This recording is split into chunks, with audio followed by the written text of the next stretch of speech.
YSR Telangana party की सरबराह Y Sharmila को तेलंगाना की हुक्मरान जमात बीआरएस के रुकन असेंबली शंकर नायक के खिलाफ नामुनासिब रिमार्क्स पर गिरफ्तार कर लिया गया।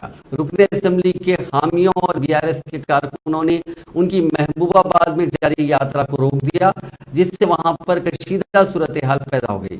पुलिस शर्मिला को गिरफ्तार करते हुए पुलिस स्टेशन ले गई।